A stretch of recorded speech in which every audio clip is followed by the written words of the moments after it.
Wasza świadomość ostatnio była w zupełnie innym miejscu.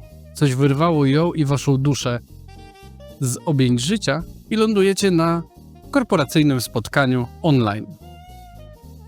Wasze ciała znajdują się w różnych miejscach.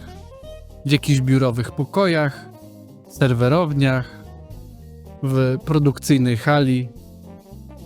Nie rozumiecie, o co chodzi, ale na ekranie pojawia się twarz kobiety ubranej w szary puszek z gęstą brodą i odzywa się. Halo? Czy już jesteście? Czy mnie słyszycie? Powinno być nas 5. Widzę 1, 2, 3. Jesteście. Proszę o odpalenie kamerek. W banku Neckerbell wszystkie spotkania, nawet jak jesteśmy w jednym pomieszczeniu czy w jednym pokoju, wymagają włączenia kamerek. Nie rozmawiamy inaczej zespołowo niż na spotkaniach online. To są takie proste zasady. Pewnie pytacie się, co tutaj robicie, ale zanim wam odpowiem, pozwólcie, że się przedstawię. Ja jestem Kasia i jestem waszym team liderem. Zespół, do którego dołączyliście po śmierci, ponieważ taka trochę szokująca dla was informacja, ale wszyscy umarliście, trafiliście do piekła. Piekło istnieje, ale piekło nie jest takie, że smażą was kotlem, bo to by była strata w ogóle czasu.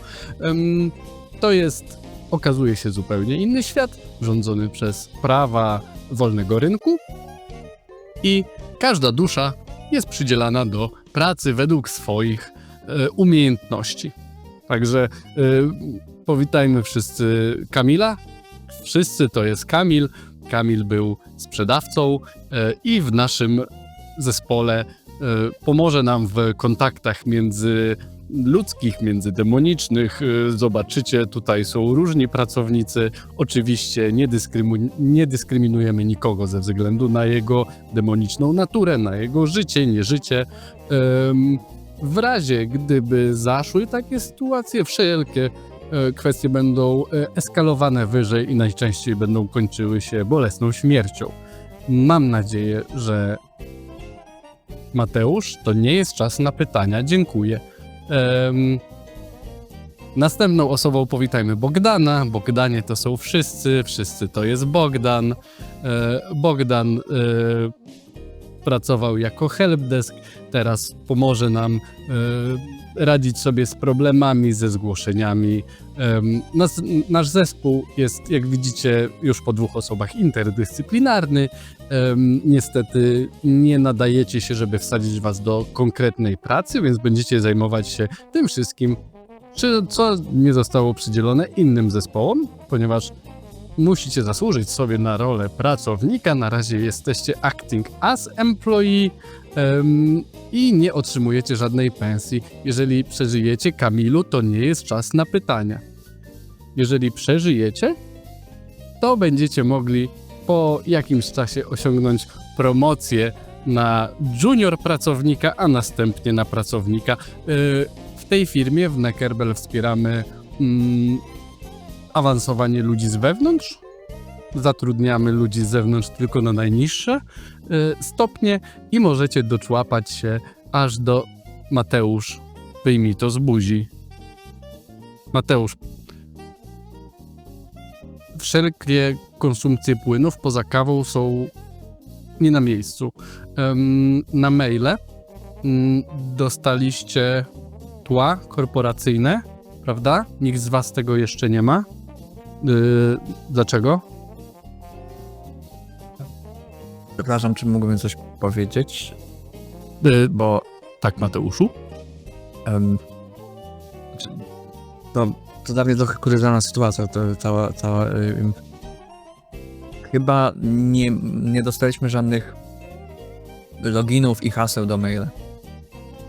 To duże niedopatrzenie, zwłaszcza, że maile są obowiązkowe.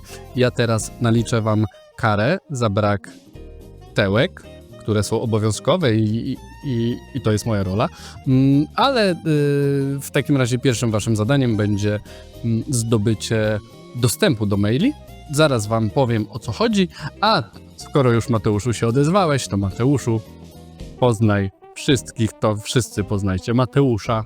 Mateusz za życia był programistą, no dobra, QA-em, z programowaniem to niewiele miał wspólnego, raczej robił testy manualne, tworzył bugi, przepychał taski z tested na to do, z jakimś opisem Kamilu, to nie jest miejsce na pytania, proszę cię. I ostatnią osobą w naszym zespole jest Maciej. Macieju, wszyscy poznajcie się. Maciej był inżynierem, niestety nie był inżynierem informatyki, tylko jakimś mniej znaczącym, dlatego niestety mało informatyków teraz umiera, bo zdrowe żywienie, dużo pieniędzy i te sprawy, społeczeństwo stało się bardziej świadome, dlatego ten inżynier umarł i dajemy go do waszego zespołu. Mam nadzieję, że z komputerami radzisz sobie dobrze, niezależnie co tam inżynierowałeś w przeszłości. I ktoś w tym momencie dołącza do spotkania. Kamerka, która jest wyłączona i podpisana tylko supervisor, odpala się na chwilę, żebyście zobaczyli olbrzymie oko przewijające się z pionową źrenicą przez kamerę, a potem ta osoba znika. Widzicie, że Kasia troszeczkę się zmieszała. Tak, to był incydent kontroli. Na każde spotkanie, w każdej chwili może wejść obserwator i jeżeli w tym momencie powiecie coś niewłaściwego albo zrobicie coś niewłaściwego, to tak naprawdę bardzo nieszczęśliwie dla was traficie od razu do działu Human Resources, gdzie będziecie mieli one-to-one'a z kierowniczką, czego bardzo nie polecam. Także kochani, nie wyłączajcie kamerek, przejdźcie po prostu do sali 532, tam przekażę wam dalsze zadanie. Kamera Kasi się wyłącza i zostajecie sami. Okazuje się, że sam budynek korporacji jest olbrzymi. Open space'y kończą się tam, gdzie zaczynają się strefy komfortu, salki do spania. Ludzie, właściwie stworzenia, które pracują razem z wami, przybierają wszelkie formy i kształty. I przykładem może być Kasia, która w momencie, kiedy weszliście do wskazanej salki, okazało się, że połowa to jest salka konferencyjna z długim stołem i kilkoma krzesłami, a połowa to jest pajęcze gniazdo. I teraz Kasia ze swojego małego komputerka z wielkim odwłokiem podnosi się na wielkich odnóżach, odwraca się do was. Bardzo się cieszę, że znaleźliście tą salę tak szybko. Daję wam 5 minut, możecie sobie tutaj porozmawiać. Ja w tym czasie skoczę sobie po kawkę i zaczniemy. Przez drzwi, w które ledwo się mieści, przeciska swój pajęczy odwłok, żeby po jakiejś minucie zamknąć za sobą drzwi.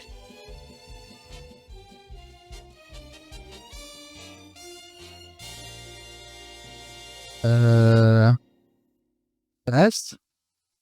Cześć. Chyba będziemy musieli razem pracować. Takie pytanie na start. Wy rozumiecie, co oni w ogóle do nas mówią? Bo ja średnio z angielskim i tak dalej, więc ja trochę nie rozumiem, o co chodzi ten junior, jakieś tam tego typu rzeczy. Jakby ja nie rozumiem, co to coś do nas mówiło. Bym uważał z tym mówieniem to coś.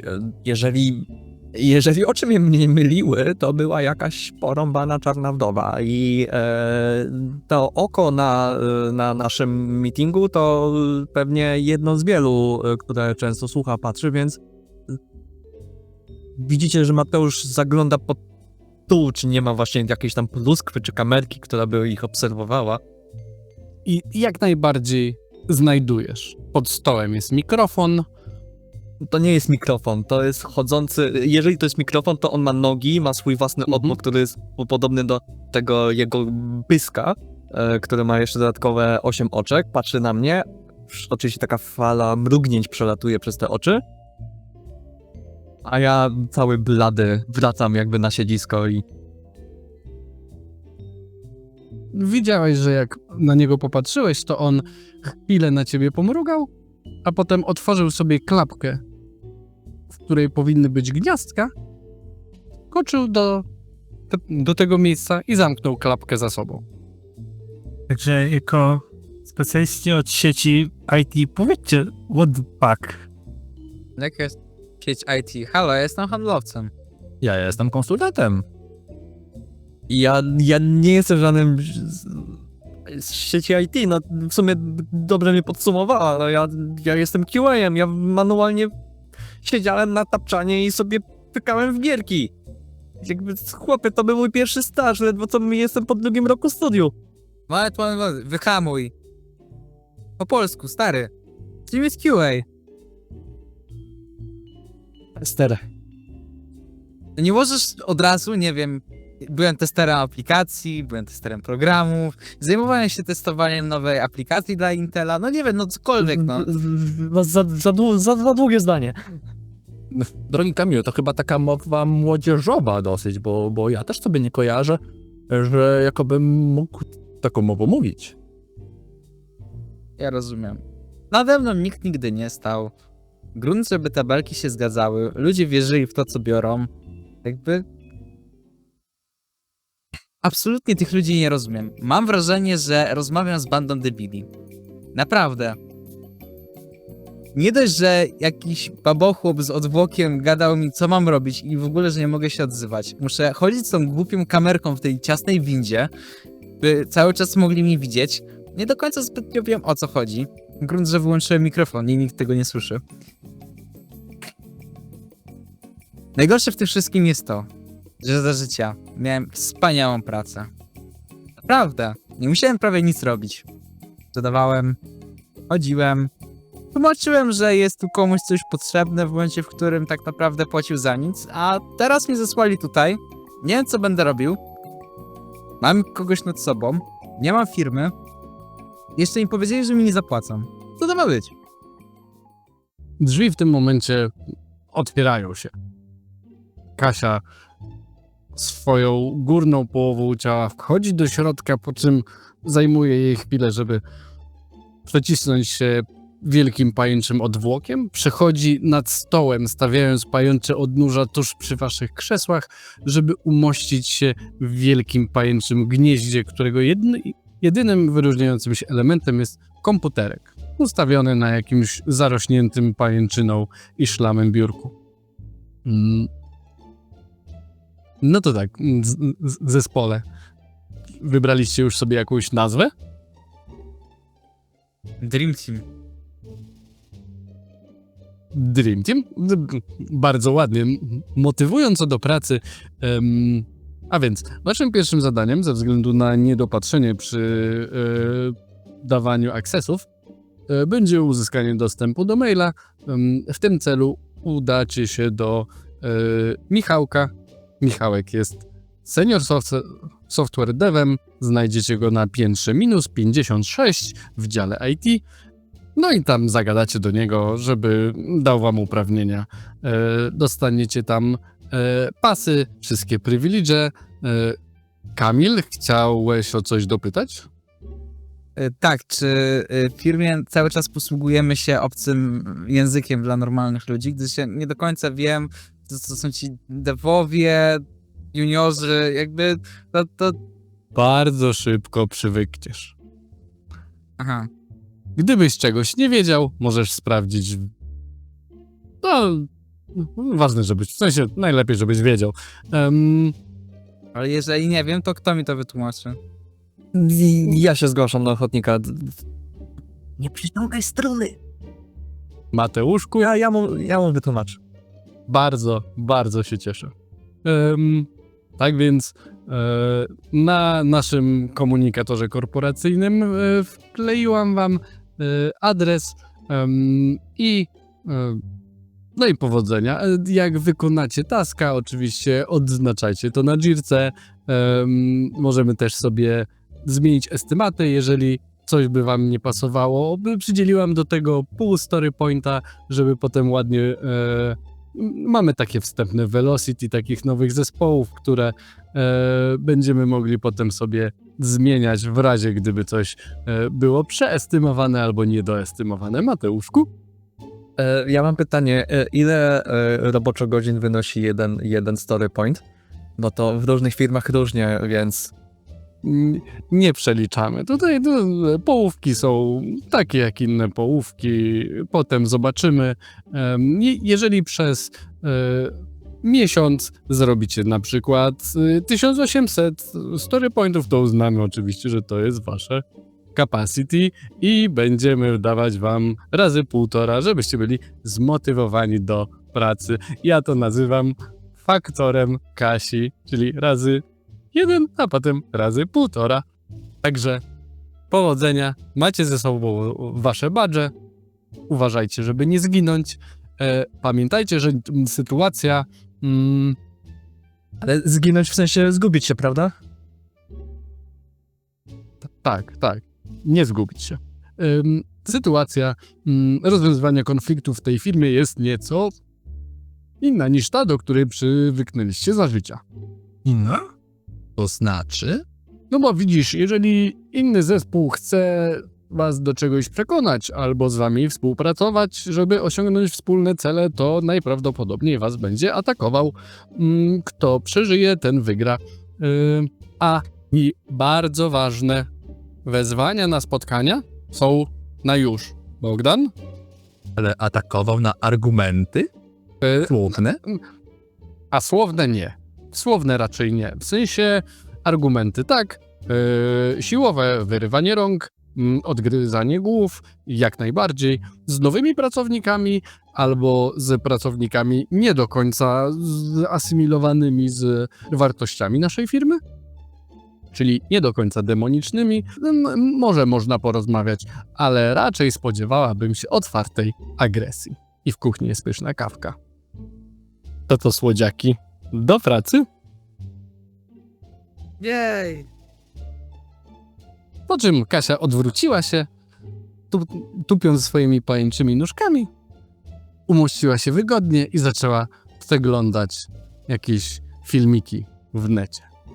Ja bym chciał, jeżeli Kasia pozwoli, rozejrzeć się i tak niepostrzeżenie, zanim tej 4 pary oczu cokolwiek zauważą, to złapać tą walizkę, która leży obok zakrwawionej plamy i jakichś chyba fragmentów ręki, które jeszcze próbowały ją sięgnąć za rączkę. Tak wziąć szybko pod swoje nogi i mieć nadzieję, że w niej coś będzie, co mi da przeżyć. A co powiesz na to, żebyś rzucił sobie teraz na hard skille? To jest mój ekwipunek początkowy, ale pewnie może to być coś ciekawego zawsze. Jasne, bo ja chciałbym zobaczyć, czy Kasia to zareaguje na to, czy nie. Dobrze, na hard skille. Hard skille, poziom nawet 10 masz. To jest bardzo sympatyczna, Okej. jakkolwiek chcecie ją nazwać, pajęczyca, kobieta. Mam 19, więc ta bardzo trzęsąca się ręka zdołała złapać ją, znaczy walizkę. I jak tego na mnie spojrzała Kasia, to tylko się tak uśmiechnąłem. Kiwnąłem głową i... Ona spojrzała się na ciebie w sposób błyskawiczny. Całe jej ciało odwróciło się do ciebie, stanęła nad tobą, żeby przyłożyć ci tę pajęczą nogę do szyi, ale szybko jej oblicze rozchmurzyło się. O Mateuszku, widzę, bardzo szybko się adaptujesz, tak? Kradzież jest dozwolona. Witaj w firmie. O, dozwolona. tak? Tylko pamiętajcie, że jeżeli w zespole możemy sobie kraść rzeczy nawzajem, tak jeżeli ukradniecie komuś innemu, to może was za to zabić. Albo co gorsza, wysłać do HR-ów. Także... No ale już lećcie, bo już 1/10 story pointsem mija, więc I tylko ten ruch porywania jakiegoś kabla wiszącego ze ściany przez Maćka zrobione wychodząc. jasne. Na Discordzie wysłałem wam opis waszego pierwszego zadania. Jak widzicie, trzeba uzyskać dostęp do skrzynki od Senior Software Deva. Generalnie będzie was obserwował, to jest najwyższej instancji, Those Who Lurk Below. To jest top of the top tego świata. I wylosowała mi się przeszkoda, że po wejściu do tej piwnicy informatyków możecie trafić gdziekolwiek, więc to pozostawia wam pole do jakiejś takiej radosnej improwizacji. To kto chce zacząć? Co się tam na korytarzu dzieje, jak otwieramy drzwi? Ja myślę, że trzeba udać się do wind. Windy to jest taki duży hol na środku. Macie wrażenie, że cały ten budynek ma jeden wielki szyb wind, do którego zawsze jest tłoczno. I teraz jakiś demon z olbrzymim brzuchem, żółtą, ociekającą śluzem skórą zapędza do windy, smagając biczem 4 osoby. Wszystkie są zakneblowane, odziane w skórzaną bieliznę z uprzężami dookoła szyi i demon smycze od tych uprzęży trzyma i widzicie, że to jest dział Human Resources i to jest jeden z jego pracowników, który również oprowadza swój nowy team świeżaków po biurze. Winda nie zapełniła się do końca. Widzicie, że jest w niej jeszcze miejsce, a na kolejną nie wiadomo, czy uda wam się czekać, bo już z oddali jakieś zjawy, które przenikają przez biurka stojące na ich drodze, ciągną w waszą stronę. Idziemy. Chodźcie. I to jest takie popychanie. Ale jak? No chyba nie chcemy wejść prosto w drogę temu... BDSM demonowi. Staniemy przodem do ściany. Chodź. Mateusz, to tylko wydaje mi się, że to jest kolejny inny pracownik jak pani Kasia. Normalnie wykonuje swoją pracę. Tam pani Kasia miała swój komputerek i swój jakże pięknie urządzony pokój. Tak tutaj ten oto gentleman najwidoczniej pomaga dojść do odpowiednich stanowisk tym pracownikom. No to lepiej, żeby się nie dowiedział, że my nie wiemy, gdzie jest nasze docelowe miejsce. Mateusz, Idziemy. Musimy ogarnąć. Idziemy. ty zestraj się, nie takim cwaniakom wciskają kity. Jakby spokojnie. Mam w tym doświadczenie. Wejdź do windy. Jak się przyczepi, to porozmawiamy. I weszliście do windy, drzwi za wami zamykają się i po tym jak kilka razów demon wymierzył jeszcze jednemu ze swoich chyba pracowników i ten stracił przytomność, zwrócił się do was. Jego niezdrowo zielono-żółte oczy świdrują waszą ekipę. Wy robaczki czemu tutaj sami bez superwajzora? Wiecie, kim ja jestem? Właściwie to nie. Nazywam się Błodzio. Dzień dobry. Będę osobistym helpdeskerem banku Neckerbell, naszej tutaj wspaniałej instytucji, i podaję mu taką chudą, żelastą dłoń. Witam pana. Mhm. On patrzy na ciebie, chwycił cię mocno za rękę i czujesz, że on pokryty jest takim żrącym śluzem, ale szybko puścił. Musicie być już na wyższych stanowiskach, skoro pozwalają wam chodzić nie na smyczach. Istnieje taka możliwość, rzeczywiście. Tak zwany pracownik klasy wyższej. Generalnie Kamilek był przeciętnym jeszcze studentem o krótkich czarnych włosach. No to po przejściu do piekieł wszyscy możecie dostrzec swoistego diabła. Czerwona skóra, zestaw naostrzonych śnieżno-białych zębów, kiedy za każdym razem się uśmiecha, a co ma bardzo często w zwyczaju robić. Zakręcone czarne rogi do tyłu, w pięknym garniturze, co marynarce czarnej wraz z czarną koszulą, prostym jeansem, za co jest wiecznie krytykowany, bo to podobno nieprofesjonalne. Podobno to ubiór dla pracowników, a nie dla takich ludzi jak on, czyli profesjonalnych sprzedawców. W tym momencie dostrzegacie, że on zaciera rączki, a między palców, tam się zdziwił, puchają mu płomienie, ogień. Tak jakby na coś się cieszył. I podaje rękę, taką całkowicie rozżarzoną i rozpaloną. Jak najbardziej została ona uściśnięta i demon spojrzał się na ciebie. Nie wbiłeś kodu. Patrzę po Mateuszu, który miał być odpowiedzialny za moją wiedzę a propos tego, czym są kody IT i tak dalej.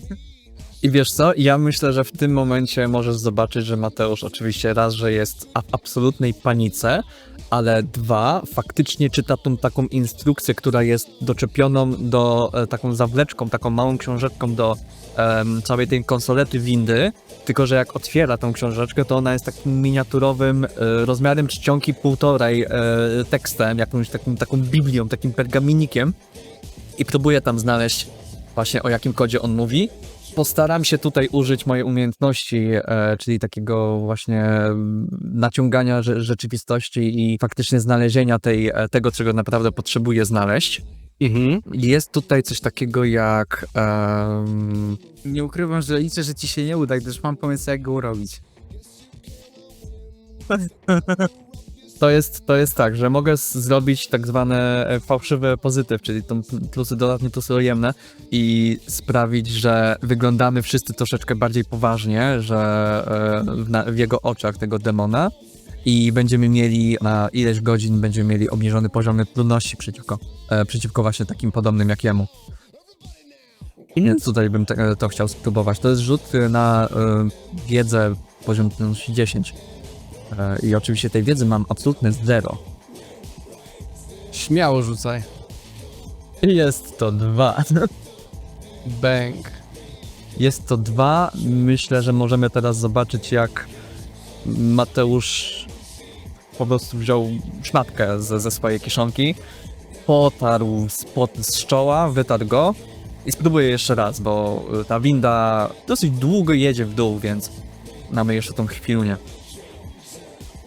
Używam oczywiście mojego undo tak zwanego. Jasne.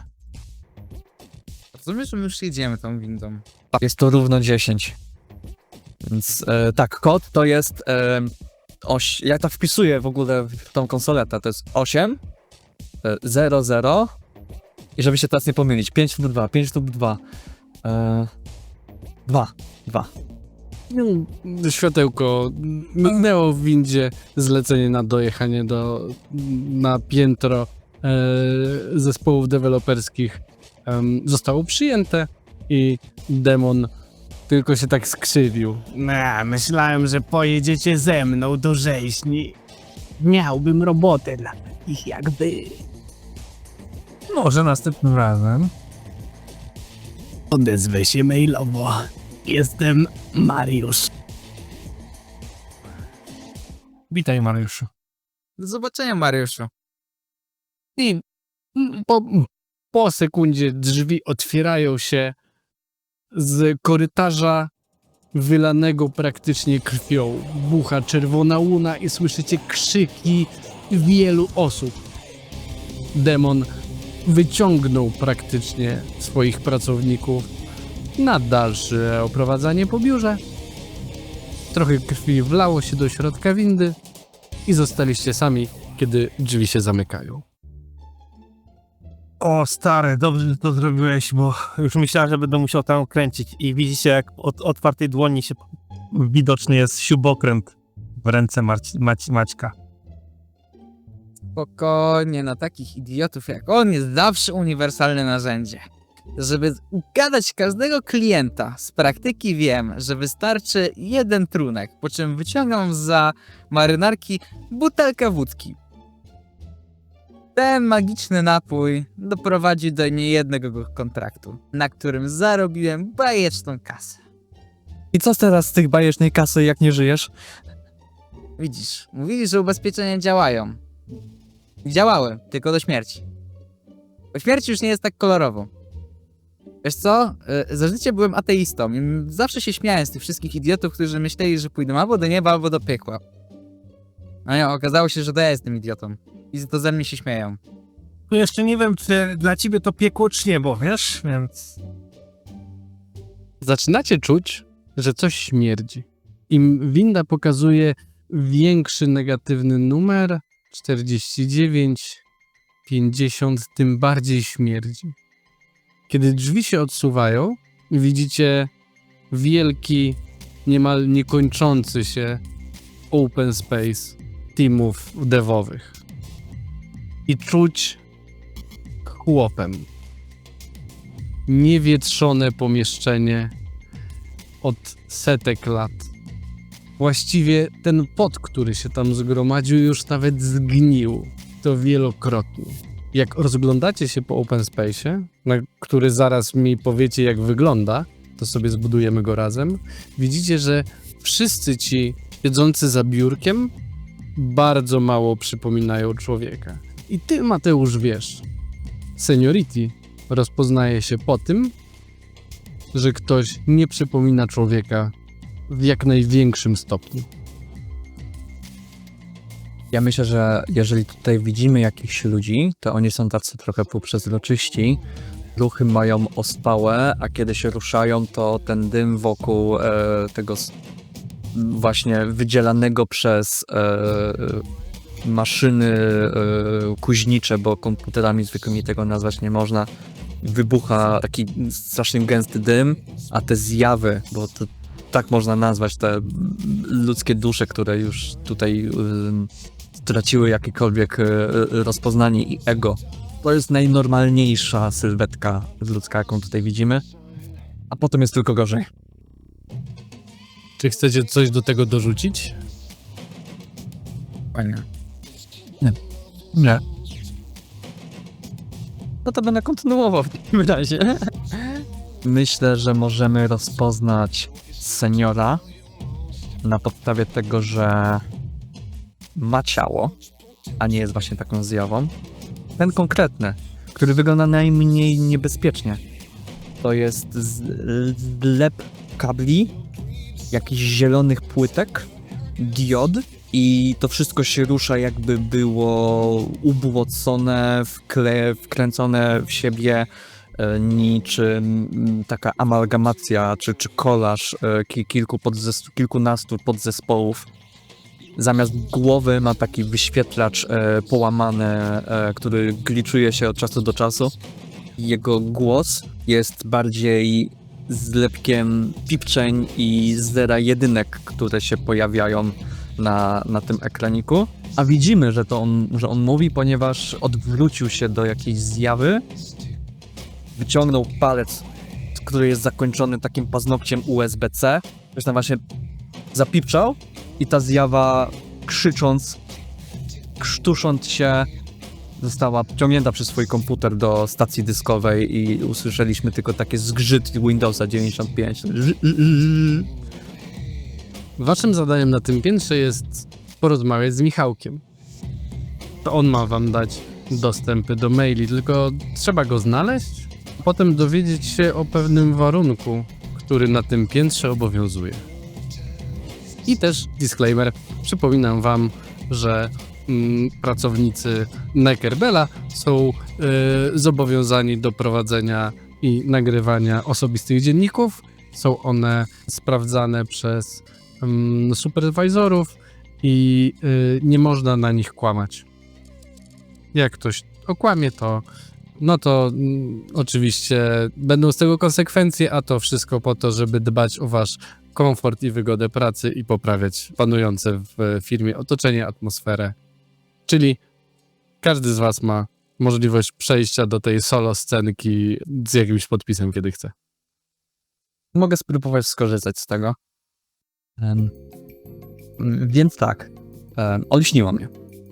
kiedy byliśmy tam w środku, w tej piwnicy, pełnej kabli i umęczonych dusz. Ja jestem studentem, ja się zawsze żartowaliśmy z czegoś takiego, nie, no tam sprzedasz swoją duszę za 15 000 netto miesięcznie, a teraz się okazuje to prawdą. Tylko poza tym, że to nie jest 15 000, ani w ogóle nie wiem ile, bo są szyfry i nie mamy dostępu do naszych kont bankowych. Mamy po prostu kartę i mamy nadzieję, że kiedy ją przekleimy przez automat z kawą, to nie zapiprzy nam na czerwono i nie otworzy się klapa w podłodze. Więc tak, do rzeczy. Do brzegu, jak tak często mówi mój supervisor, bo to Hawon jest. Tak, żeby znaleźć Michałka, potrzebowaliśmy się dowiedzieć o tym, że w piwnicy istnieje taki system gramifikacji. Dewy tam mają wewnętrzną grę między sobą i oni nie nazywają, że mają awans, tylko mają jakiś level up, kurwa, jak w jakimś placu zabaw, czy innym game devie. I trzeba było po prostu się dowiedzieć, który level ma Michał, bo jeżeli masz level up, to musisz pozbyć się tego, który ma ten level, bo tam levele są unikatowe, jak klucze w słowniku. Więc oni się tam zabijają non-stop.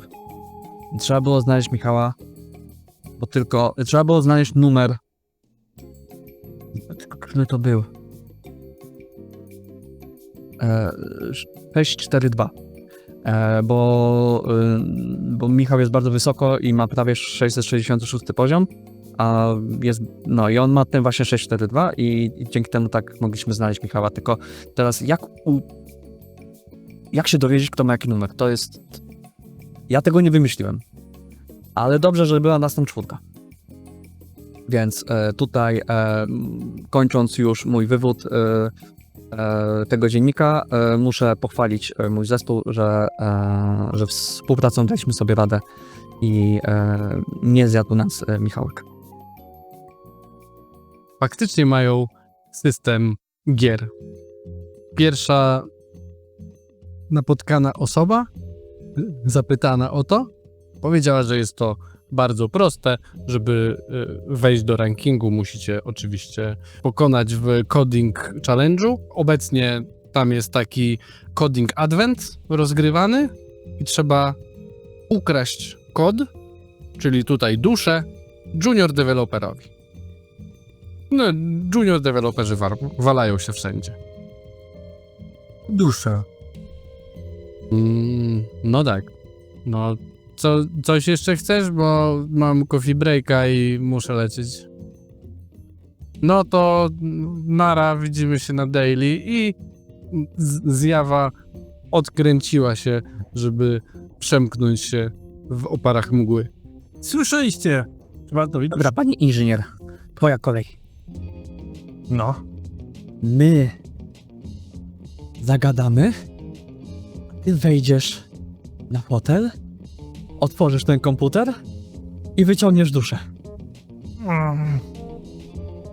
Masz śrubokręt, tak, cwaniaku? No. Śrubuj. No to zagaduj. Którego? Tego tu w rogu? Może? No nasz demoniczny gaduło. To ja. Nie, poczekaj. Ja myślę, że tak. Ja myślę, że tutaj Helpdesker będzie mógł wejść z taką puentą, co ci znowu przestało działać. To przejdzie. Ja właśnie chciałem zaoferować ten pomysł jednak, że tutaj trochę się czuję ignorowany. Tak westchnął.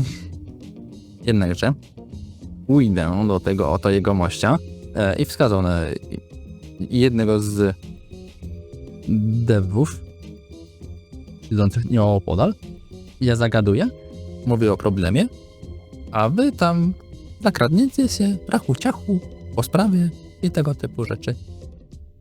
Także Bodzio podchodzi do jego mościa, który nie ma już oczu. On ma już takie jakby żaróweczki i zamiast twarzy taką metaliczną powłokę. Widzisz, że ma też założone nad oczami okularki z logiem nadgryzionej gruszki, które w tym momencie zaczynają wyświetlać jakieś słowa. Na początku jest to niezrozumiały szereg cyfr i znaków alfanumerycznych, ale szybko załapujesz pattern. To są kody ASCII określonych liter, które układają się w zdania, więc jak wczytujesz się w to, widzisz, że zapytał się, czemu przeszkadzasz mu, to jest jego focus time.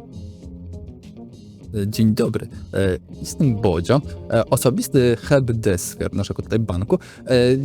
Wchodzę tutaj do pana w pewnej sprawie, gdyż niemniej jednak ludzie do mnie dzwonią, kiedy mają problem, ale to ja mam problem i przychodzę do pana, bo chodzi o to, że nie mogę w ogóle korzystać z mojego tego komputera i potrzeba mi właśnie jest pomoc, żeby coś z nim zrobić. Czy to jest problem na produkcji? Nie. A czemu nie możemy się zająć w przyszłym sprincie? W jakim sprincie? Ale ja chcę już... sprincie, że na szybko, że na teraz. Jak najbardziej, ja bym bardzo chciał, żeby pan teraz ze mną poszedł i do tego komputera mianowicie usiadł i pokazał, co ja mam zrobić. Proszę pana, bardzo, bardzo proszę. I tak chcę go wziąć pod jego rękę, która już ręką ludzką nie jest. Ma już jakieś metalowe trybiki, rureczki, sprężone powietrze nią kieruje, porusza, zgina, rozgina. I biorę go tak pod pachę. Jakby pan był serdeczny i pomocny. Bardzo proszę. Ja jestem takim już starszym człowiekiem, już nie daję rady z takimi gadżetami. Jasny, rzuć sobie na soft skille, poziom trudności 12. Jego nastawienie teraz jest neutralne. Jednak jeżeli ci się nie uda, spadnie, ale ci się udało, jak najbardziej. On zamrugał tymi oczami, po czym stwierdził, no dobra, no to gdzie jest twój kubik, oprowadź mnie tam. I jasna sprawa, ale i zagaduję tego, jest na poziomie tym i tym i tym. Otworzyła się tym samym przed wami możliwość pozyskania kodu z jego komputera. Kiedy Maciek do zwróconego w zupełnie drugą stronę junior deva podchodzi, ale tak schodzi na kolana, zaczyna się czołgać, wchodzi pod ten ciąg biurek z śrubokrętnikiem w ręku i próbuje odkręcić klapę od komputera, żeby wydobyć duszę. Jak najbardziej, tam mechanizm myślę, że jest dość skomplikowany, ale szybko się w nim łapiesz. Zbiorniczki, które przetrzymują kod, na pewno będą tam, gdzie może pamięć RAM, a może dysk, to wszystko wygląda inaczej, ale udaje ci się wyszarpać jakiś taki coś w stylu pendrive'a, tylko że bardziej z ciała, ścięgien, kości. I się wyczołguje powoli z tym, zakrywając mniej więcej komputer. Jak już w sumie ten komputer jest pusty, to może spróbujmy go tak przeszukać. Się okraść. W sensie chodzi ci o samo biurko? No, tak. Spoko. To rzuć sobie na to, co znajdujesz w szufladzie. A ja sobie tylko podręczniczek otworzę, gdzie jest ta tabeleczka. Okej, 66 to jest rzut, więc dwie szósteczki to jest 45. 45. Więc otwierając jedną z szuflad, znajdujesz portal. Nie wiesz, czy to jest programowalny portal, portal osobisty, czy może zahardkodowano w nim lokację. Jego niebieska tafla faluje trochę jak woda, ale wiesz, że jak najbardziej do tej szuflady można wejść. Albo wziąć go ze sobą. Tam szufladę znaczy się. Nie, ten portal w momencie, kiedy bierzesz go jak taką galaretkę, on zaczyna się kurczyć do rozmiarów twojej dłoni. Wiesz, że w momencie, kiedy zostanie w coś wsadzony albo rzucony, to przyjmie dokładnie te kształty, co obiekt, który go nosi. Okej, dobrze, to sobie go zachowam. Znalazłeś portal, macie kodzik i Bogdan po chwili pozbył się swojego rozmówcy, więc wiecie, gdzie jest Michałek. W jednym z najciemniejszych kątów open space'u.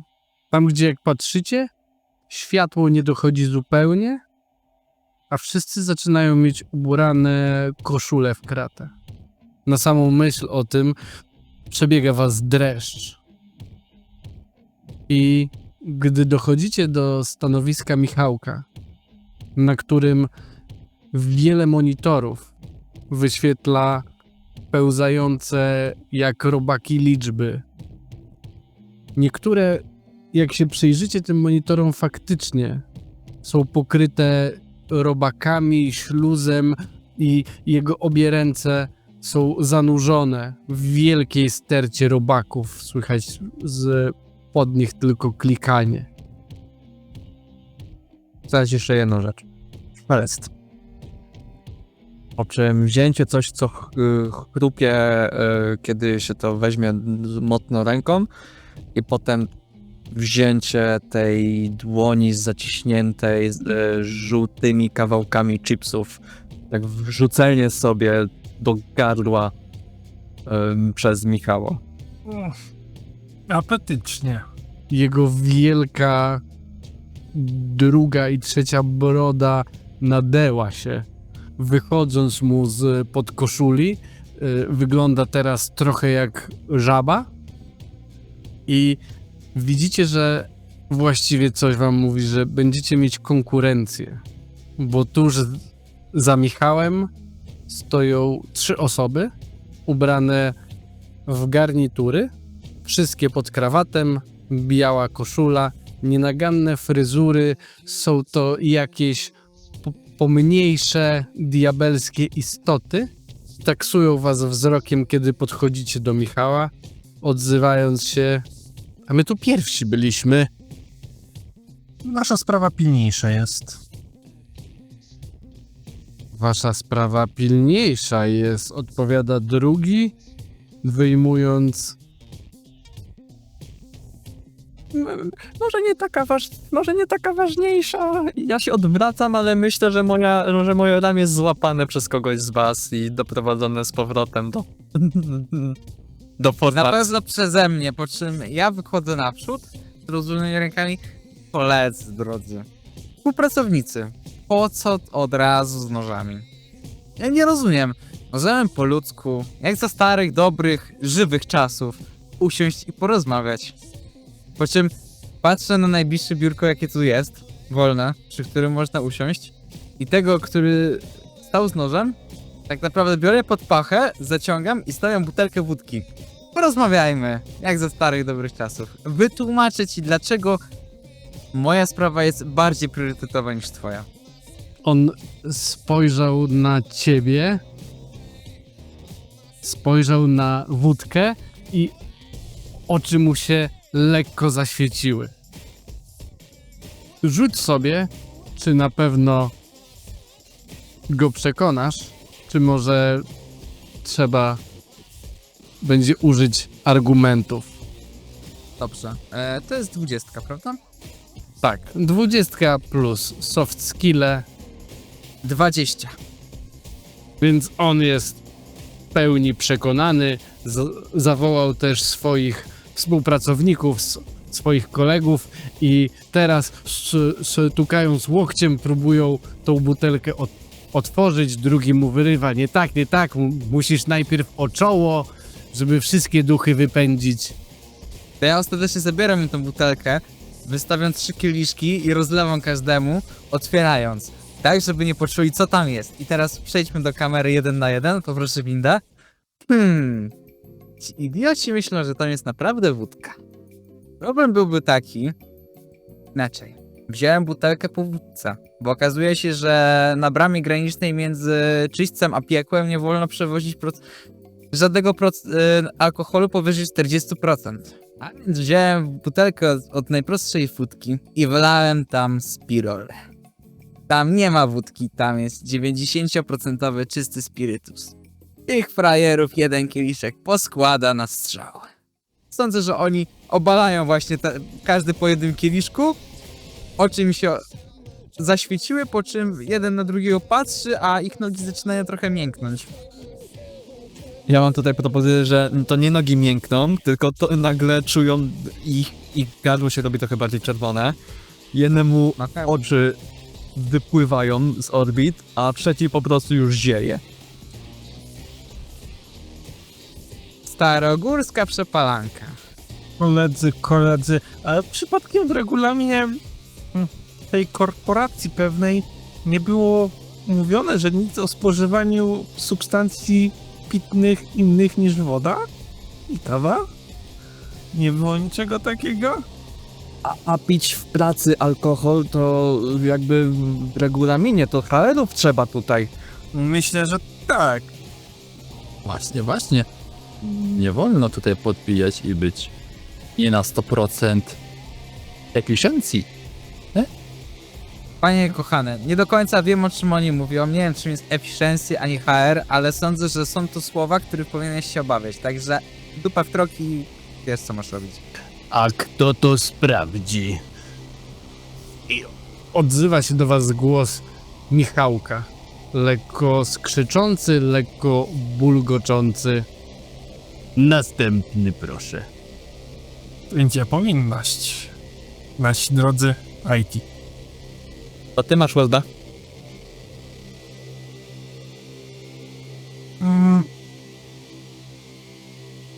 No.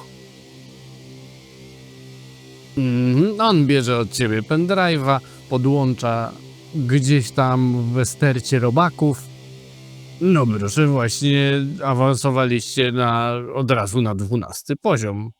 Ojebać Krzysztofa z jego kodu. Wspaniała sprawa. On nawet dobrze nie potrafi resta zaimplementować, a dostał seniora. Jakim cudem? Nie wiem. Czego ode mnie chcecie?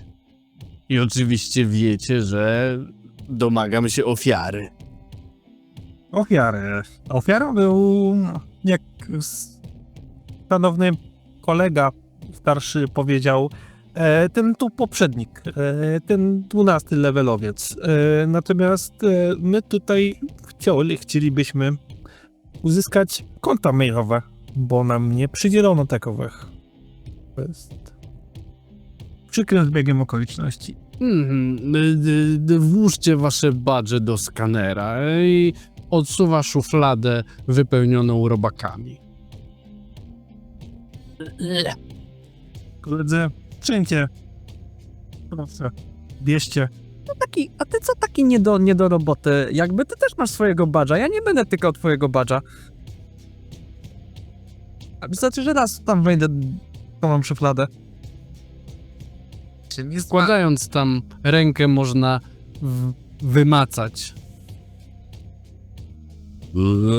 poziomą szczelinę. Po przesunięciu badża wyskakuje wasz profil pracownika na jednym z wielu monitorów i Michałek zaznacza tylko dostęp do maila, który automatycznie powoduje to, że wasz telefon w kieszeni zawibrował.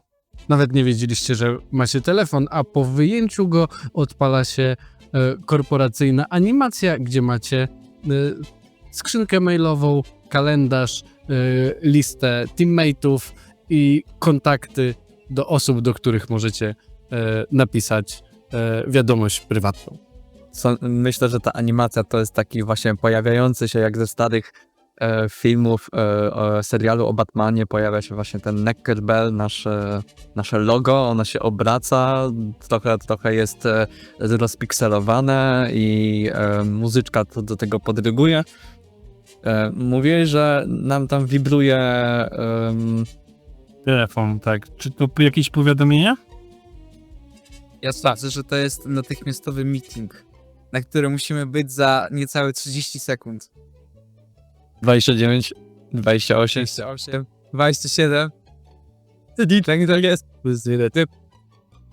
To jest błyskawiczne obsługiwanie telefonu i próba połączenia się. Ja myślę, że ja i Kamil jesteśmy takimi wyjadaczami w LoLu i kiedy słyszymy taki charakterystyczny dźwięk za matchmaking jest, że mamy już wybraną grę, to od razu akceptujemy. Nam tam trzeba pokazać palcem. A to tu? Tak, tu i tu zmieniasz tło. Tak, dokładnie. Tak zrobiłeś. Jakbyśmy ucięli tą scenę i przenieśli się na spotkanie, które trwa już pewnie z 4. godzinę, gdzie wyjaśniają, czym się zajmuje firma,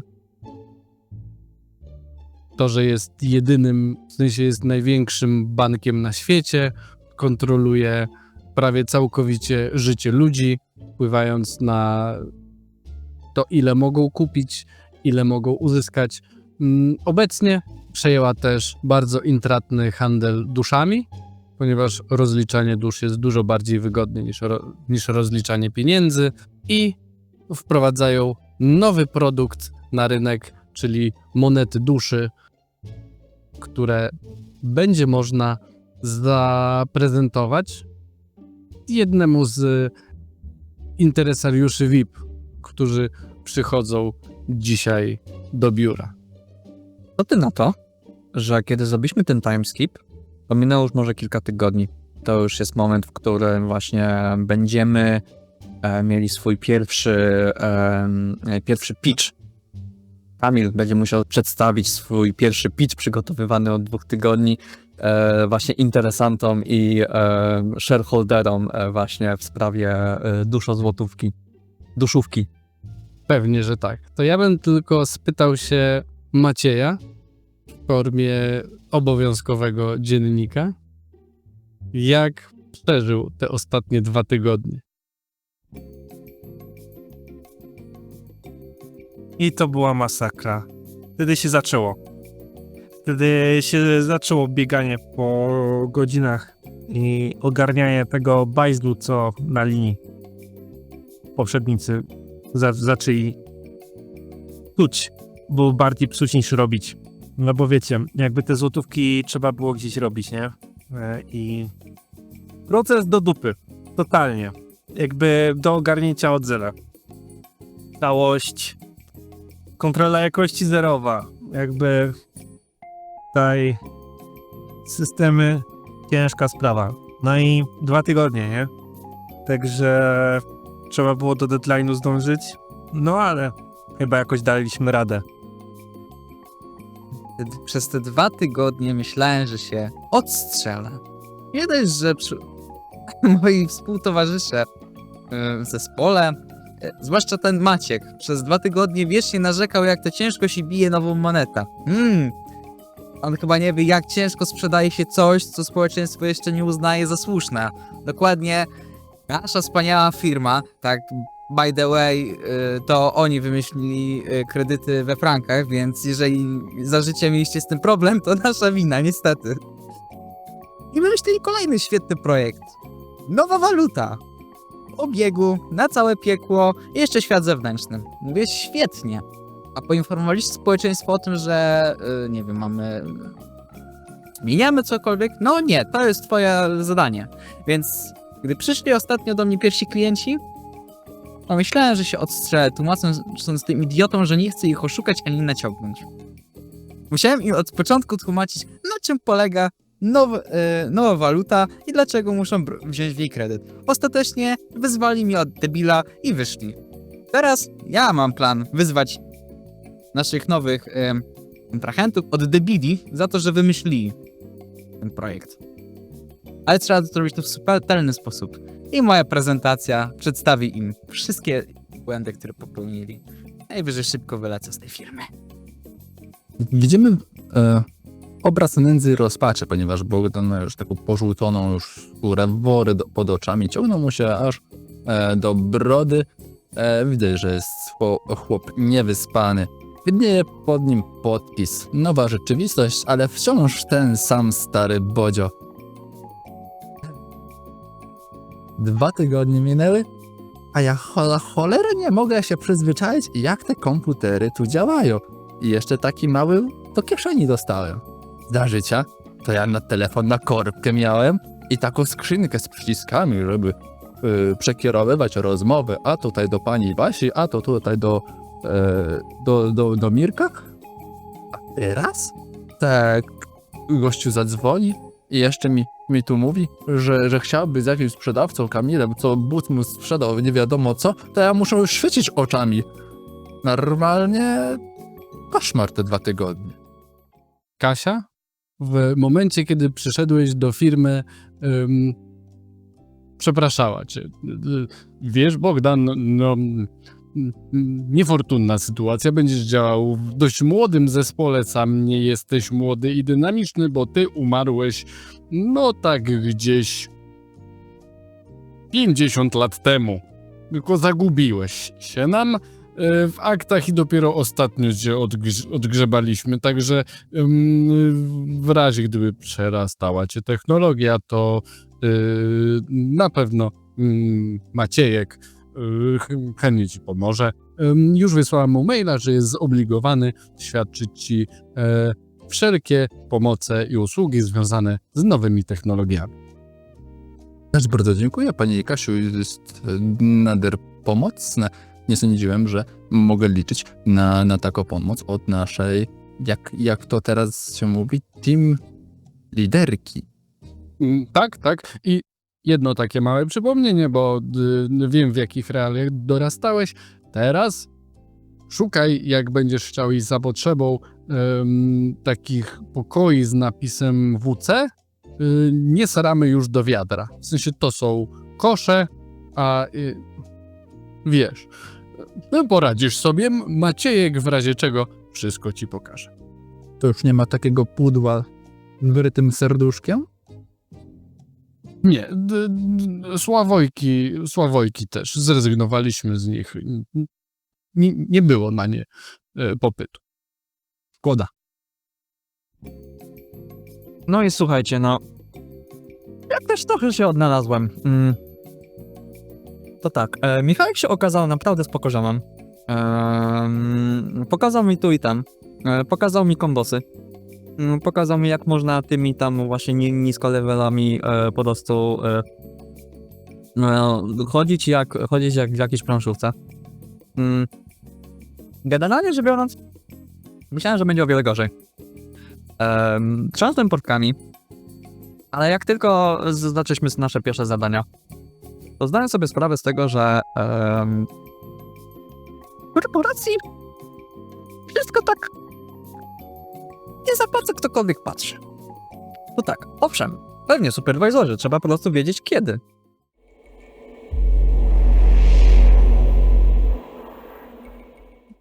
A tak to trzeba się dobrze ustawić. Myślę, że tak, trzeba się dobrze ustawić. Dopóki miałem Michałka jako badygo, to było w porządku. Teraz niestety powoli się okaże, czy ja nie będę kogoś bawił. Szybki ten awans w 3 tygodnie, ale jak wszystko dobrze pójdzie u Kamila na prezentacji, to będziemy mogli się zajmować przynajmniej czymś, co znamy, a nie zupełnie od nowa tworzyć nową rzecz. Więc hura, nie będzie testowania na produkcji. Mateusz, podejdź tutaj. Co te zwłoki robią na środku naszego chillout roomu? Posprzątaj je natychmiast. Oczywiście. No, a tak przy okazji to właśnie wziąłem nową fuchę, po godzinach jestem też sprzątaczem zwłok. Może nie płacą, ale nie jesteś zwłokami, więc no, to ja idę. Macie zrobić pitching. Klient jest z rafineryjnej korporacji, która pozyskuje zasoby naturalne, czyli ludzką krew, rafinuje to i to jest najbardziej wydajne paliwo, energetyczny zasób, jaki utylizuje się w piekle.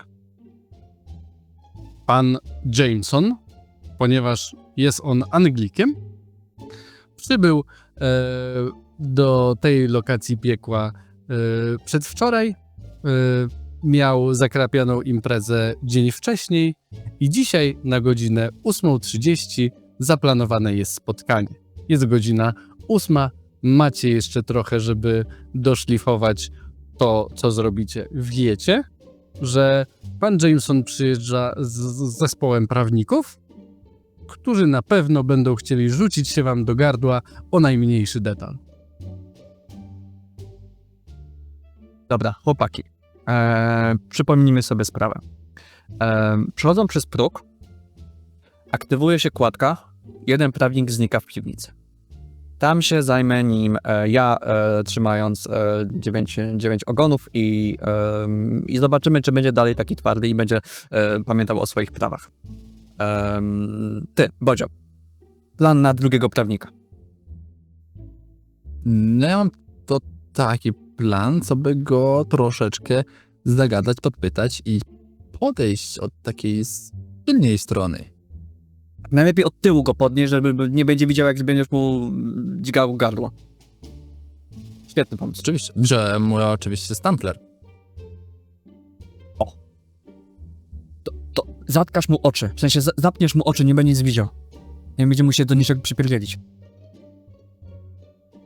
Może też mu przypnę. Tak wiesz, odwrócę mu rubinę. O, Maciek. No cóż, mój prawnik zapomni języka w gębie. No bo wiecie, jakby oni się znają, ale znają się na przepisach. Jak zacznie się cokolwiek im mówić, to jest techniczne, a nie paragrafem, to gubią rezon i szukają rzeczoznawców. Takich jak ja. Hej, mam nadzieję, że ten język już nigdy nie zostanie znaleziony. Nie. No i wtedy Kamil, nasza gwiazda, wchodzisz cały na czarno. Przepraszam, że ci przerwę. Mateuszku, Maciejku, jak będziesz miał ten język, to przynieś mi, bo lubię język angielski dość ostatnio. Rozumiem. Samorozwój jest bardzo ważny w naszej firmie. Tak, ja, gwiazda, tylko wysłałem wam chyba 5 maili. Mam nadzieję, że ten error, co wyskakiwał, to oznaczało, że to wysłane z priorytetem, a nie, że nie dotarło do was, bo ja przez te 2 tygodnie zastanawiam się, czym jest pitching. Co ja mam w ogóle tutaj zrobić? Nikt z was mi nie odpisał. Ale przygotowałeś go, prawda? Tak, jak najbardziej. No to nie ma sprawy. Mateuszek, czym jest pitching? Sprzedaż pomysłu. Prezentacja w PowerPoincie. Będę im Powiedz, że pisał. zrobiłeś. Dobra, poprosimy Bodzio, żeby wyciągnął z szafy taką starą, zieloną tablicę na kredę i będziesz po prostu rysował. To jest fajna rzecz. Można nawet zmazywać to wszystko po tym. Okej. Czyli stara szkoła. Cud techniki, tak. Dobrze, tylko jest... Przynajmniej nie będzie Ja trzeba mam- obsługiwać projektora. Ja mam sprzedać kredyt w nowej walucie, której nikt nie zna i uważam, że jest bezsensowna, więc nie rozumiem trochę, dlaczego mam ją sprzedać. Bo on uważa, że to nie jest bezsensowne, a trzeba go przekonać, że to nie jest bezsensowne. Spróbuj A to ja ci będę w ogóle uczył twojej, jakby, jak dzieci robić, nie? Kamil, Kasia, nie odwracając się z nad komputerka, bo ciągle rezydujecie w tej samej sali, którą trochę urządziliście też po swojemu. Kamil, no mamy takie KPI-e, musimy je wypełnić. Kasiu, kochana, czy przygotowałaś mi ten obiecany wydruk ze wszystkimi tymi określeniami? Bo ja przecież nie rozumiem, co ty do mnie mówisz. Ale, szybko przywykniesz. Sprzedaj mu kredycik, zrób tak, żeby kupił, jak nie, to go zmuś. Tortury cielesne oczywiście są dozwolone. Pamiętajcie, że jak najbardziej możecie też napuścić na niego, nie wiem, inny zespół. Niech zrobi to za was. Za psychologię też jak najbardziej dostajecie u mnie punkciki i wskazuję na ścianę, gdzie są zdjęcia waszych twarzy i takie poprzyklejane uśmiechnięte buźki, smutne buźki i każdy ma ich po kilka. Ja tylko poproszę, żeby te zdjęcia to były takie czarno-białe z X-ami na oczach. Tak, one są powycinane, pomazane, tam rzutki do nich porzucane, jak najbardziej. Najgorsze jest to, że Kamil ma najwięcej smutnych buziek i sądzę, że kolejna została doklejona. Sądzę, że zaraz limit mi się wyczerpie, więc zadanie, które podejmę, będzie dość kluczowe. Więc zacierając rączki, myślę, dobra, co z prawnikiem? Pytanie, czy chcemy go zostawić i dać mu kłapać jadaczką, jak to mają w zwyczaju, czy jakoś się go pozbywamy?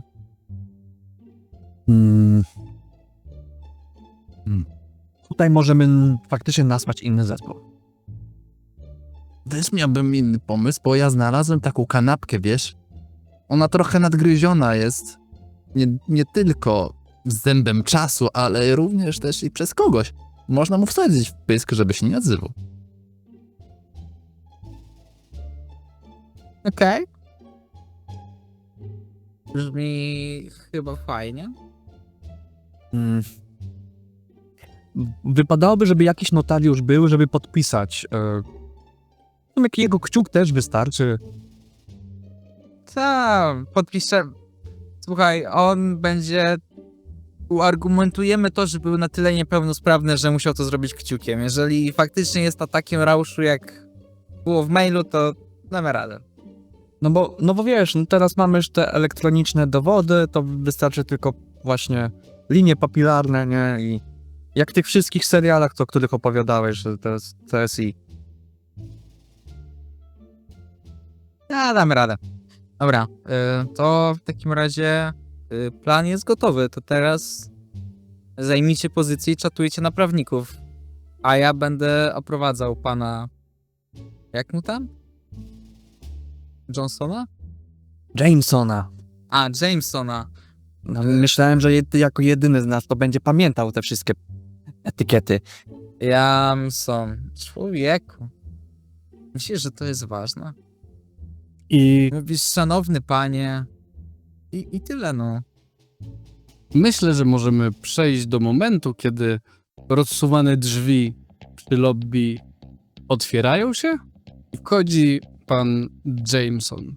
Niebieski garnitur, biała koszula, złoty rowli na nadgarstku oślepia wszystko. Idzie z szeroko rozłożonymi rękami, stukając nienagannie wypastowanymi na błysk butami z ludzkiej skóry.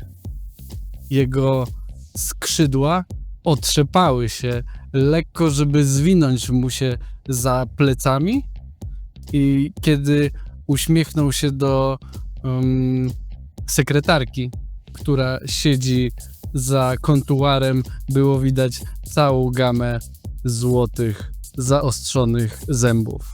W ślad za nim 4 prawników.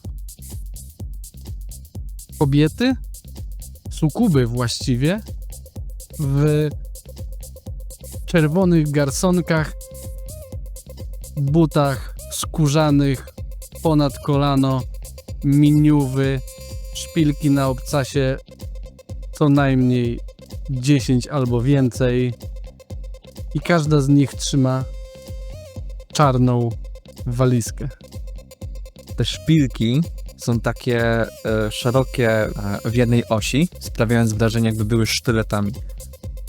Tak, tak. Panu Jamesonowi sekretarka oczywiście wskazuje windę, wskazuje piętro, a wy z góry przez szybę widzicie, że właśnie ją zamówił i jest czas działać.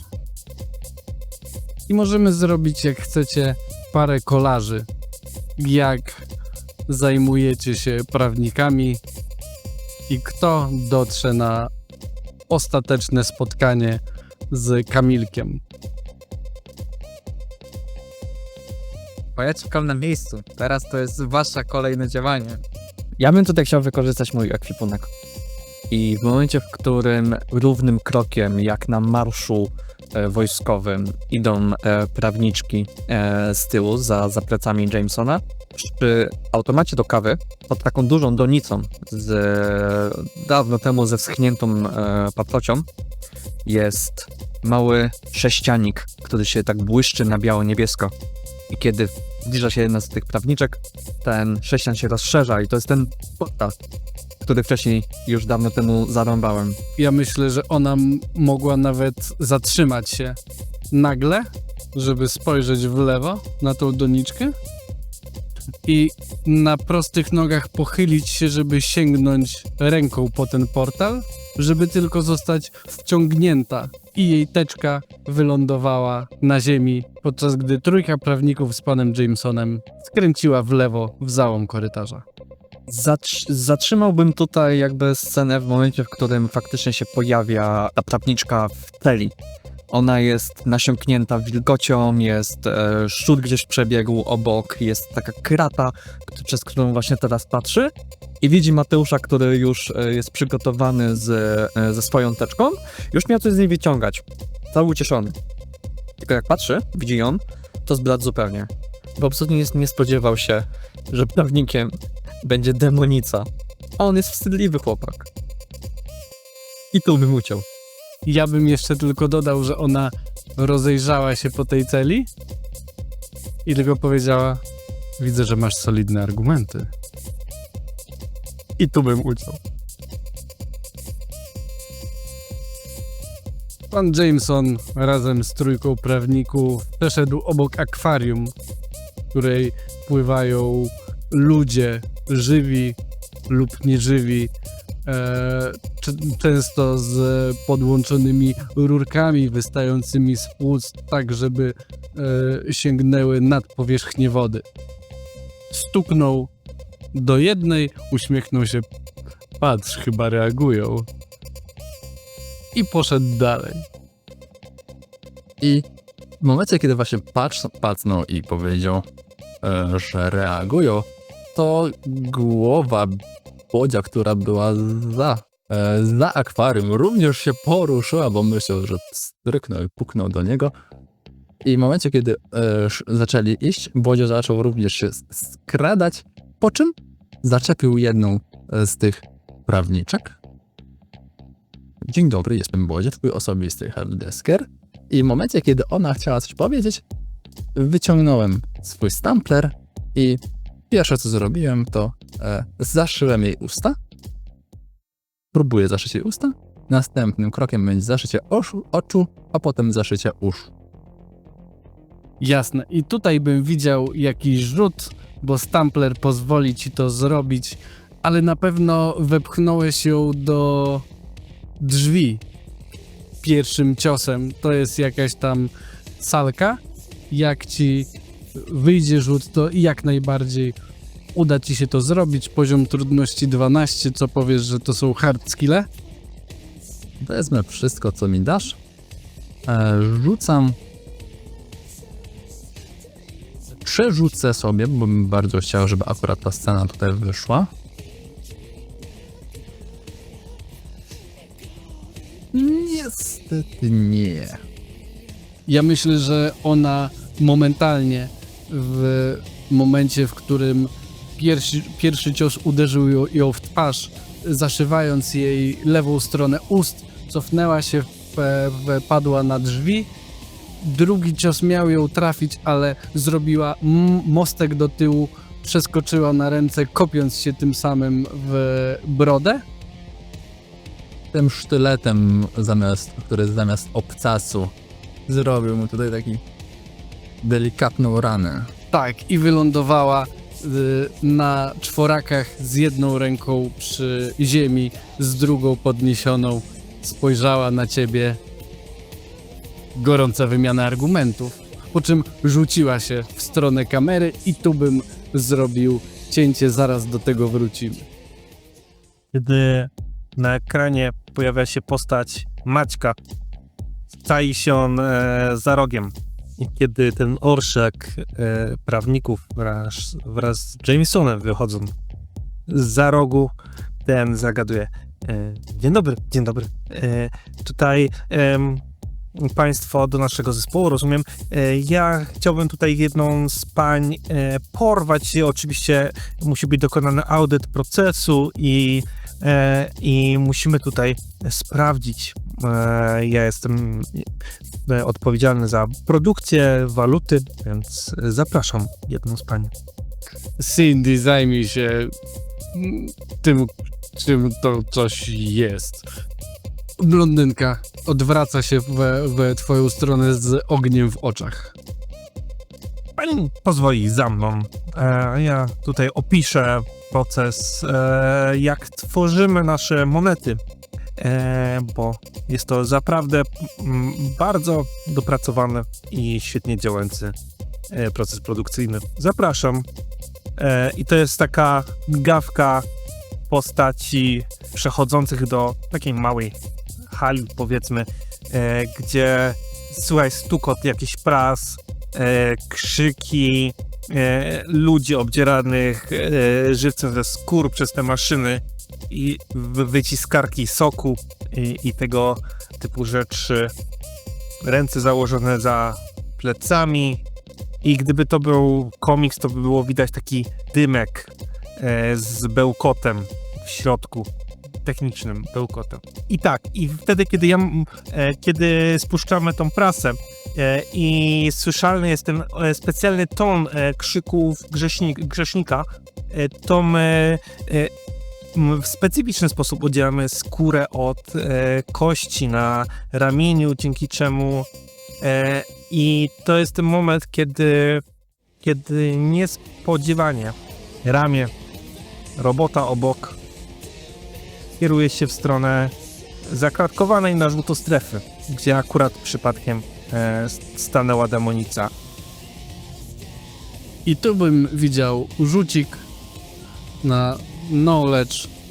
Czy uda ci się odwrócić jej uwagę, żeby ramię robotyczne złapało ją i wciągnęło do prasy? Tak, i to jest 1D 20, całe 12. Co przebija już poziom trudności domyślny, więc ramię chwyta ją, chyba że masz minusy na knowledge. Nie, na knowledge mam, tak się składa 3 na plus. No to super. Się udaje.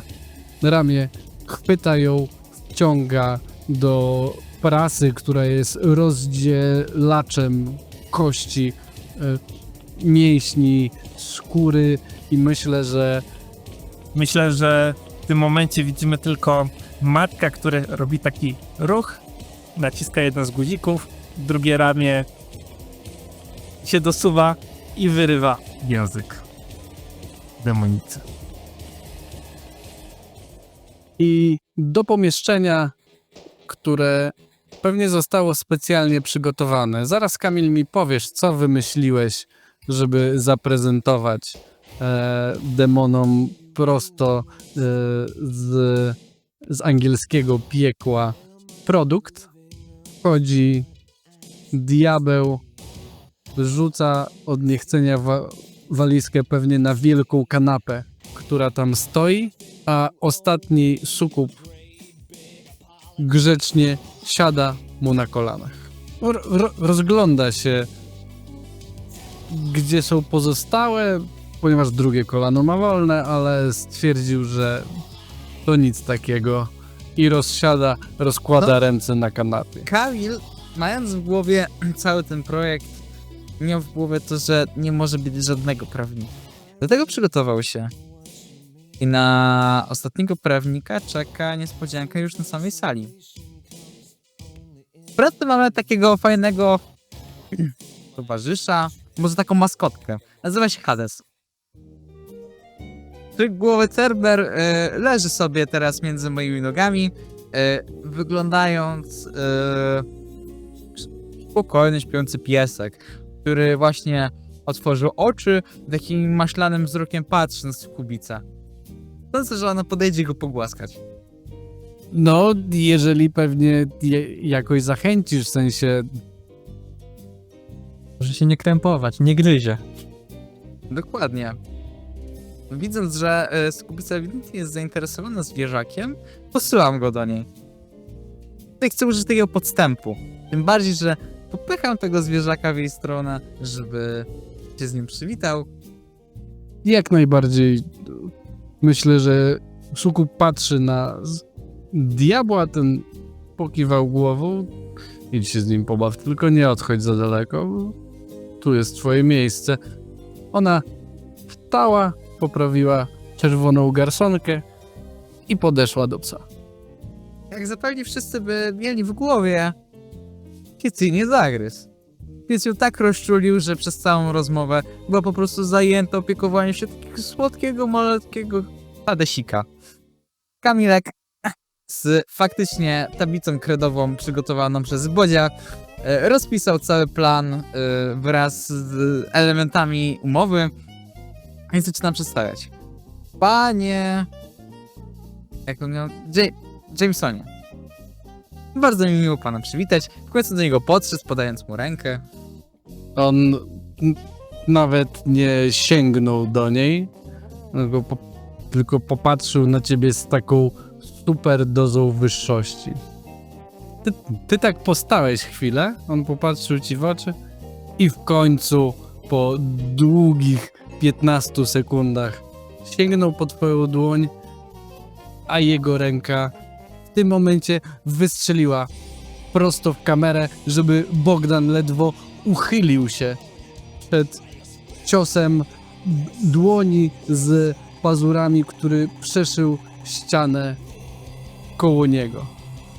Masz chwilę na reakcję i widzisz już, że bo jedna ściana tego pomieszczenia jest przeszklona, że pitching właśnie się zaczął. Jeżeli demonica to zauważy, to od razu popędzi, ponieważ jej celem jest wziąć udział w pitchingu, więc albo ją zabijesz, albo odwrócisz jej uwagę. Bodzio na pewno nie będzie chciał dopuścić się do tego, żeby nawet spojrzała w tamtą stronę. Staja się, kłóca troszeczkę i rusza ku niej tak, żeby ją złapać w tych jędrnych, za te jędrne pośladki, piękne, kształtne biodra, zacisnąć do ziemi, a następnie, żeby nie zobaczyła, żeby ten pitching się rozpoczął, strzyć jej oczy. I co to będzie? Hard skill, poziom 12. Ona jest silna, więc będziesz musiał włożyć w to całe swoje serce. Rozdygotane serce. Ale jednak nie. Jednak ja myślę, że jak próbowałem objąć ją w talii, to ona rolnęła się do tyłu, łapiąc mnie za moją koszulę i wyrzuciła po czym wstała jakby nigdy nic, poprawiła swoją garsonkę. I myślę, że sięgnęła po neseser, z którego wyjęła małą srebrną igłę z długą nicią posrebrzaną, spojrzała na ciebie i skoczyła w powietrze, żeby przyszyć cię prosto do podłogi.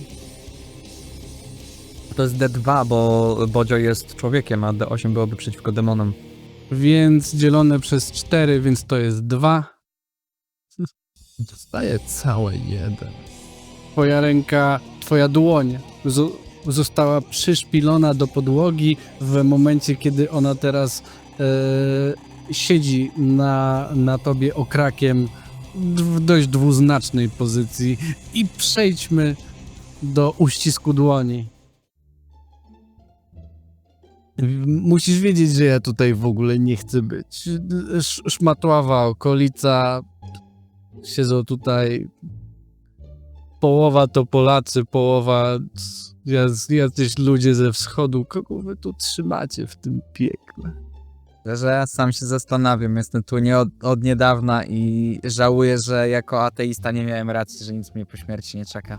Ale wracając, skoro i tak jesteśmy tutaj, by omówić pewne kwestie, a pan nie chce tutaj być, to miejmy to z głowy.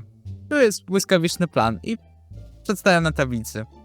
Jak pan przeanalizuje swoje obecne dochody po przewalutowaniu na nową walutę, która będzie bardziej opłacalna od waszej w waszym angielskim piekle, najprościej w świecie tylko i wyłącznie pan zainwestuje. Przecież kurs naszej nowej waluty poszybuje w górę.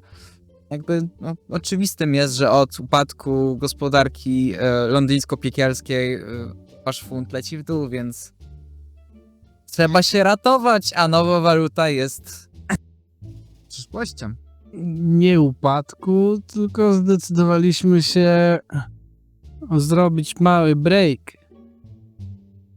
O tak, za życie też zrobiliście break i wam to źle wyszło. Ale to wracając do naszej kwestii. Powiedz mi, synku, tylko ile na tym zarobię? Ja. Ty? Ja, osobiście. Ile pieniędzy trafi do mojej kieszeni? Ile dusz? Ile niewolników? You name it. To wszystko jest zależne od tego, jak pan zainwestuje pieniądze w firmie. To firma panu przynosi pieniądze, a pan bierze kredyt na firmę. Jak z kredytu może coś pójść do pańskiej kieszeni? Nie. Ja mam podpisać tutaj deal z ramienia mojej korporacji. A mnie interesuje, ile ja z tego wyciągnę. A czy korporacji się to będzie opłacać, czy nie? I don't give a shit. Rozumiem, dokąd idzie ta rozmowa. Dlatego biorę 2 kryształowe szklanki i polewam czarnogórską przepalankę. Stawiam na stoliczku. Widzę, że obydwu nas suszy. Idę to lasem. I ja myślę, że w momencie, kiedy podnosisz dłoń i już masz ją opuścić, ta dłoń zmienia się w pięść, która uderza w podłogę tuż przy Bogdanie, żeby pazury rozwarły się i chwyciła cię za głowę, zjeżdżając potem lekko w dół i jeżeli nic nie zrobisz, to na pewno poderżnie ci gardło. Myślę, że zaczęliśmy sobą naszą znajomość, gdyż porwałem tutaj panią, tak szczerze, mówię prosto z serca, że podobała mi się pani od pierwszego wejrzenia. Teraz, patrząc na panią w tej pozycji, nie mogę się oprzeć pokusie zaproponowania pani wspólnej kolacji, gdyż jest pani spełnieniem moich fetyszy, zresztą marzeń. Mój drogi, mnie interesuje tylko twoje wnętrze i czujesz, jak pazur zaczyna nacinać skórę. Niestety, mój drogi, to jest walka. W takim wypadku będę próbował się oswobodzić, w sensie wyrwać tą zaszytą rękę z podłogi, nawet jeżeli zedrę całą skórę z ręki. Chcę turlać się na brzuch i wyjść z tego okraka jej jakby, tak? A następnie ponownie się na nią rzucić. Tak, żeby ją powalić. Jasne, z twoim templem, raz jeszcze, ze strzywaczem. Jasne, tak. 15 tym razem. 15 ruchem bioder zwaliłeś ją do przodu, żeby obrócić całą tą pozycję. Teraz ona leży na plecach, ty jesteś na górze, zszywacz może pójść w ruch i pewnie przybił jej jedną powiekę do kości policzkowej. Ile obrażeń jej zadajesz? Obrażeń, to jest D3. W takim wypadku, proszę bardzo, leci. 1, tak? Dobra, powiedz mi, Enter, motywacja działa tak, że ja teraz rzucam sobie Dwie D6 i jeżeli przekroczysz motywację, to znaczy, że im więcej tej motywacji, tym lepiej, więc jeżeli ją przekroczysz, to jest koniec walki z jej strony i możesz rzucić na tą tabelkę motywacji. Dobra. Więc rzucam na motywację. Motywacja została przekroczona, więc myślę, że będziemy mogli wrócić za chwilę do zwykłej rozmowy, ponieważ ewidentnie teraz twoje zaproszenie na kolację wydaje się jej bardziej kuszące, co widać w zbliżeniu krwisto-czerwonych ust, które uśmiechają się teraz, zmieniając na uśmiech pełen złotych zębów. No i teraz rozmawiamy jak porządni ludzie. Wziął tą przepalankę i łyknął ją, żeby jego skóra rozgorzała czerwienią, a oczy zabłysły żółtym płomieniem. Po czym odstawił, chyba że miałeś jakiś inny efekt niż tylko konwersacja. W głowie? Nie, konwersacja. Ja to chcę zrobić pokojowo, ja nikogo nie zabijam. Nie param się. Jestem pacyfistą w piekle. To jest dość specyficznym stanem rzeczy. A więc, Jamesie, powiedz, jak ci smakuje to, co pijesz? Nie wiem, co mam ci na to odpowiedzieć. Fine enough, I guess. To co powiesz na skrzynkę jeszcze lepszego trunku oraz sądzę, że możemy uszczerpnąć kredyt 0% na nieruchomość plus. Co ty na to? Jeżeli nie będę musiał spłacać, to masz to jak w banku. Słuchaj, zawsze po wypłacie pieniędzy z centrali gdzieś papiery mogą zniknąć. Mogą się spalić po drodze. A kiedy przyjdzie do płacenia pierwszej raty, powiesz: halo, poproszę dokumenty, na której podstawie udowadniacie mi, że niby wziąłem kredyt, a my czegoś takiego nie będziemy mieli. I do tego chcę 200 dzieci. Wiesz co? Nad tymi rzeczami się zbytnio nie param, ale widzę, że twoja koleżanka bardzo lubi Hadesa. On bardzo lubi ją. Sądzę, że takiemu mężczyźnie jak ty przyda się piękny pies, który będzie w stanie cię obronić, kiedy kogokolwiek innego zabraknie. A uwierz mi, że te 3 głowy potrafią niemało. On tak spojrzał się na tego psa i myślę, że możesz rzucić na soft skille. Mój drogi, jest to 14. Więc myślę, że w przebitce dłonie jeszcze raz są uściskane. I dosłownie wsuwany w dłonie jest cyrograf, nie? Wraz z przygotowanym nożykiem do nakucia palca oraz do podpisania z kredytem na RSO 35%. Ja myślę, że diabeł jak najbardziej. Ważne, żeby w sensie jak najbardziej podpisał. Procedura jest mu znana. Ile straci na tym jego korporacja? Obojętne. W każdym razie podpis złożony i teraz w zwolnionym tempie z jednym sukubem, wyglądając równie dostojnie w idealnie skrojonym garniturze, tylko teraz z psem trójgłowym, białym cerberem na łańcuchu, zakłada swoje okulary, żeby spojrzeć na parkingowego, który już podprowadził mu jego brykę pod wejście. I właśnie w ten sposób robi się interesy, drogie dzieci. Jakby stare, dobre metody zawsze popłacają. Trzeba wydymać jednych, by drudzy byli zadowoleni. Trzeba polecić jednemu, żeby był zainteresowany czymś innym.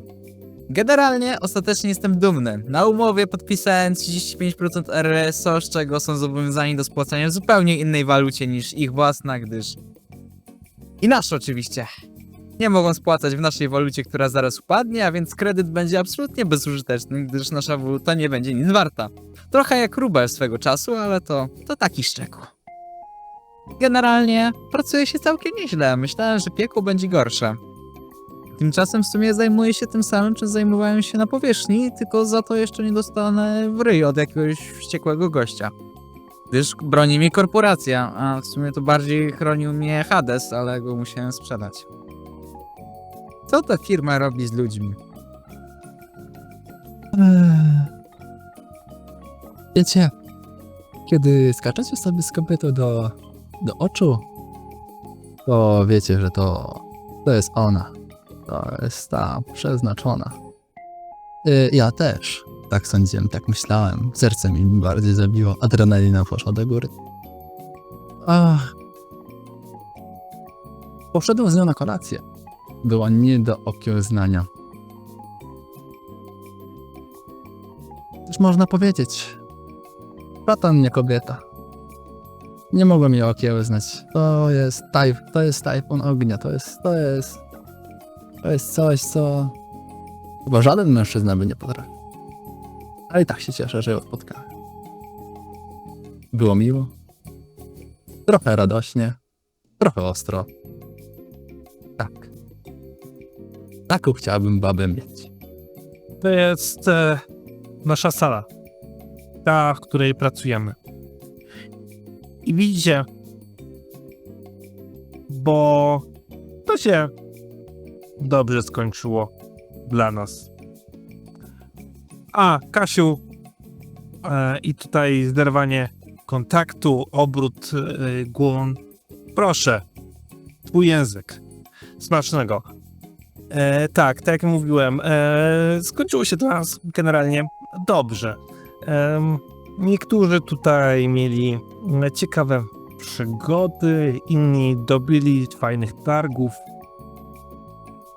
No cóż, maszyny mnie nie lubią jak nie lubiały, ale chociaż trochę pomogły. Ważne, że przeżyliśmy, powiedzmy. Wyobraźmy sobie tą ostatnią, czwartą kamerkę naszych prywatnych rozmów, tylko że ona jest w innym układzie, ponieważ jest wywrócona, jest połamanym szkiełkiem i patrzymy okiem tej kamery w głąb tego lochu, do którego została przeniesiona jedna z prawniczek. Słyszymy dziwne odgłosy w tle. Słyszymy jęk, bólu oraz jakby ktoś bił młotem o metal, jak w kuźni. Jest to równomiernie. Za niedługo kamera się przyzwyczaja do ciemności i widzimy świecące iskry, które się dzieją na samym końcu. Ostatnia rzecz, jaką widać, to jest zawiśnięty na rękach Mateusz, który jest obolały strasznie, krwawi, ma lniło pod okiem i chyba trochę opaloną skórę na głowie. Patrzy na tą kamerę, kiedy ściąga z siebie te kajdany, a bardziej zostały one ściągnięte, to mówi: Raz na wozie, raz pod wozem.